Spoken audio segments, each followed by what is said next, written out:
Okay, I'm out here with Joey. Joey's an Atlanta sign spinner, also vegan, also straight edge, also an anarchist. Anyways, I am in front of a electrical box where I'm currently hiding behind because the sun is bright as fuck.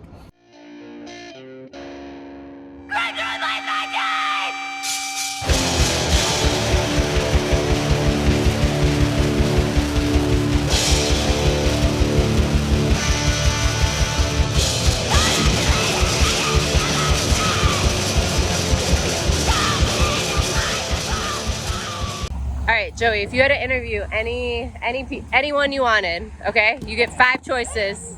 Who would those 5 people be? Okay, Dave Chappelle, funniest man on earth. MIA, the artist who got me into hip hop. Hell yeah. Skepta, my favorite rapper. Where's Skepta from? London fam. London. Okay. Okay, cool. Number 4. Number 4. This is my edgy one. Anyone in the Taliban right now. Oh shit. Okay. They've won. Biden's leaving. They won a 20-year war against America. I want to hear, even if they're like, not necessarily, like no one's the good guys in that situation, but I want to hear from a winner. Dope. Okay, there's not a lot of winners these days, so yeah. They just won. I don't know if that's won. I'm not looking at them as being our winners, but that's interesting. Cool. Okay. Taliban. All right, number 4, number 5. Number 5, let's think for a second. Damn. You know that journalist Jeremy Scahill? Yeah. He seems very cool, and I listen to The Intercepted sometimes while I'm working. So I would like to talk to him. Okay. Cool. What up? What up? People yell at me. But I just want to know, like, do women stop and holler when you're doing this? I've got kisses blown at me 3 times in 4 years. What? The ladies are not showing enough love. I yelled at one of them. I was like, "What's your number?" But she didn't give it. She didn't give it. Did you yell at her for sexually harassing you in the street? A compliment feels good, so I didn't view it as harassment. You'll take it. That's how I think too. Unless sometimes it gets over the top and you're. For sure. But none of that. No ladies trying to grab your ass or anything. Sadly not. First failure of the day. You just pick it right back up. Okay, well let's get. So you're an anarchist, right? Is that fair? No. Yeah. Okay. Fuck 12. All right, you hate the cops. I don't know if everyone who hates the cops also identifies as an anarchist though. That's probably true, but it's like when you apply your hatred of the cops are just the first line of authority that we just have to deal with. And if you just apply that to the rest of authority, you're gonna end up being some sort of anarchist, I guess. True that. So you think deep down probably most people are anarchists, they're just not aware of it, they don't use that term? I have no idea. I mean some people love authority and get along with authority. That's not me. I have never gotten along with authority since I was a little kid, was getting in trouble with the teachers. So I never got along with authority, but there's definitely people who are like that, who just have an aversion to authority. So I also had a similar effect in elementary school where basically if I didn't like a teacher, I spent most of my life out in the hallway getting scolded at, or in lunch bunch we used to call it, which is the detention. Yeah. And I had that, and my mom just would tell me you have oppositional defiance disorder or some shit like that. Whatever they wanted to name it. And so maybe anarchy is just cope for oppositional defiance. But I will say I was also an athlete, and I was incredibly disciplined, and I had a coach who I respected, and so his authority to me, it was different. It was different than a teacher who was yelling at me and nobody liked, and who I felt was not giving me what I needed. My coaches and even some of my teachers, I felt gave me a sense of authority that I could appreciate. And so that's where sometimes I'm curious, as far as anarchists, I think there's a lot of pushback against authority for an obvious and important way, but isn't some authority necessary? I mean, with a coach, it's your coach knows more than you about the thing that they're training for you to be better at. But you can get on their level eventually, you know what I'm saying? Yeah. The apprentice has become the master.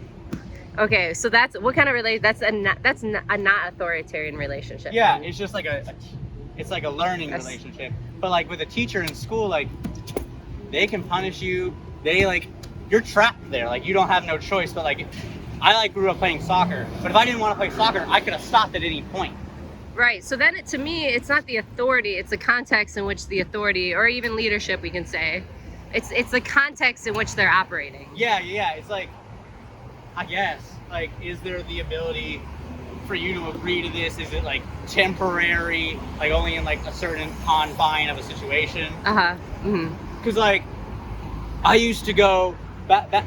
So like now Atlanta has a Division I Major League Soccer MLS team. But back in the day, we had a Division II team, and I would go to the supporter section for Division II, which is Atlanta Silverbacks. And I would go and I would sit with the ultras, and we would do chants. And there would be, we'd be in the stands doing chants, but there's the capo who's like up front leading the chants. Is a temporary leader and leading the chants, but anyone can be a capo. You know what I'm saying? And it's for only an hour. It's only for like an hour and a half. Right. So I think he's just a regular guy. Okay, so I think what you're saying is you gotta, like, it's gotta be a world in which authority isn't fixed, right? Yeah. In which, like, we're all kind of vibing in and out of positions of authority, For sure. authority I at certain vibe. points, depending on Yeah. what the context is.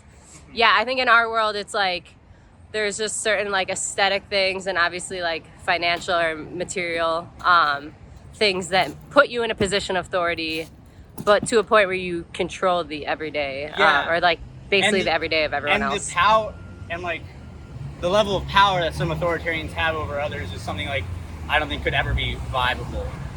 Like like the president's having nukes. Like that's some like Tower of Babel world destroyer shit. Like I don't want that. But like you can also have that on a small scale. Like a teacher or a cop.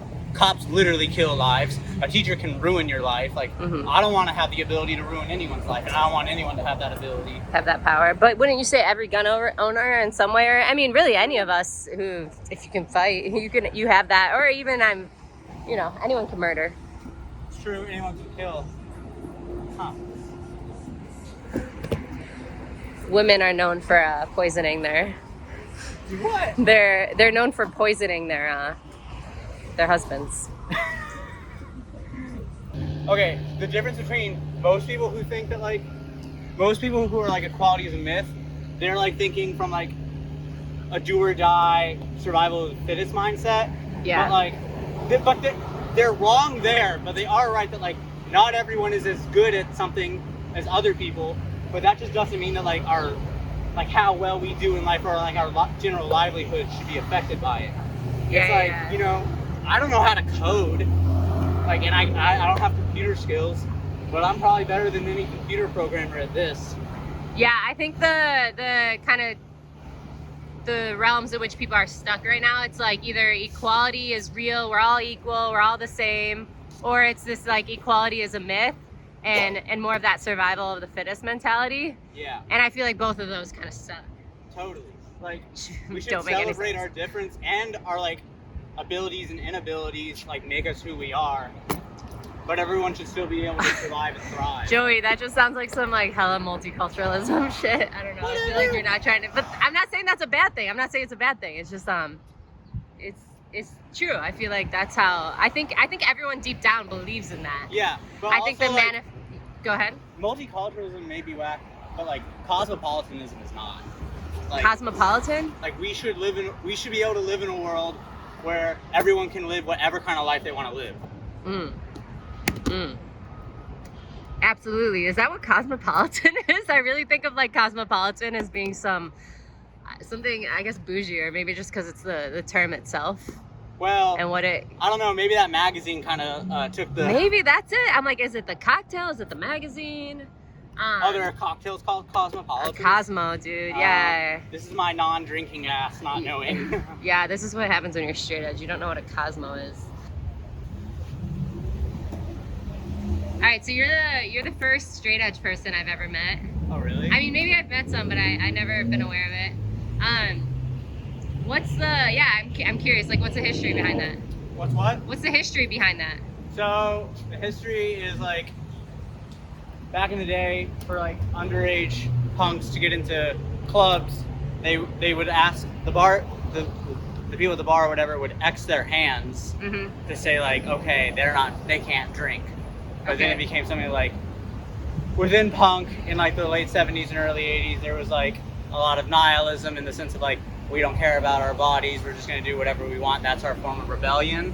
Right. But there was a reaction against that being like, from people in the punk and hardcore scene of being like, actually the way to rebel is to take care of our bodies, and so that we can fight and struggle and be clean, sober living. And that's where it came from. Interesting. And the first straight edge band is called Minor Threat. Wow, Minor Threat. Oh my god. Yes. So that's crazy. I didn't know it came from a place of desiring help. Yeah, it came out of the DC hardcore punk scene. Okay. And why do you stick with it still? I've just, I've like seen the negative effects that alcohol and drugs have on like people around me, and with alcohol on myself. And I didn't want to be part of that, but I wasn't like an addict, so I didn't like it never even crossed my mind to go to like an AA meeting. But like, I've grown up going to punk and hardcore shows and DIY shows, so I was like, I'll be straight edge, I'll claim this. And when you claim straight edge, you're supposed to claim it for life. So I made a lifelong commitment to myself. Right. That's cool. I mean, there's a lot of things that when you're young, you think you're gonna do for life. So it's interesting when people, how old are you now? 28. 28. So yeah, it's interesting when people continue to carry that on, especially because it is sort of like it starts for a lot of people when they're in high school, yeah? Or I started in college, but yeah, a lot of people started when they're teenagers. What I'm doing is true sign spinning. Yeah. Because I'm just freehanding it, but there's other kinds of sign spins. There's signs that have handles, and that's a sign rocker or a sign twirler. If they're a big handle, they're a sign rocker. Yeah. And they're just doing this sort of movement with it. And if they're a sign twirler, they have a little handle right here. Like if anyone's seen the Joker, he's a sign twirler. I'm a sign spinner. I have more skill than he does. The Joker spins signs? The Joker spun signs. Remember, he got jumped in it. Yeah. But he doesn't spin. He twirls because he had a handle. So he's able to. It's less skill, but it's actually probably worse on his wrist. Yeah. Damn, that was such a good movie. Hell yeah. I saw that shit 3 times in the theaters when it came out. Oh man. It was Were so you living good. here yet? I was living in Portland. Okay. I just go by myself and fucking watch it. It was great. A bunch of us went and saw it in the theaters. Oh, I think it's like one of my favorite movies. Tico loves it. Really? Yeah. That's cool. I think it's so beautiful. I thought it was really good. My favorite movie in 2019 though was definitely Parasite. Yeah, I gotta vote Joker. Parasite was it was good, but it was I sometimes feel like those movies people like because they're very literal. Yeah. Whereas Joker, I felt like hit on something deeper. Totally. That I think a lot of people felt even if they didn't know how to express, which was really cool. Yeah, and then we saw in Lebanon people dressed up as the Joker doing in the protests. In the protests, yeah, it was kind of my like litmus test. Like I had asked people if they liked the Joker or not. If they said no, I was like, okay, I don't really fuck with people like you. All right, so we're back on the road. It's hot as fuck. We've been sitting in the concrete for 6 hours now. 5. 5 hours, felt like 6. And how much money does they get you? That's 16 an hour, so what is 16 times 80 5? bucks. 80 bucks. Okay, so we made 80 bucks. But it's definitely like post the hour when one would want a shirt on. So Joey is dressed for the occasion. Took his shirt off. I wish I could take my shirt off. Yeah, it's fucking hot. It's very hot out. Suitcase position. Suitcase from behind and back in. Oh! High level spin. Tossing. I'm sweaty. Twirl That's okay, again. Joey.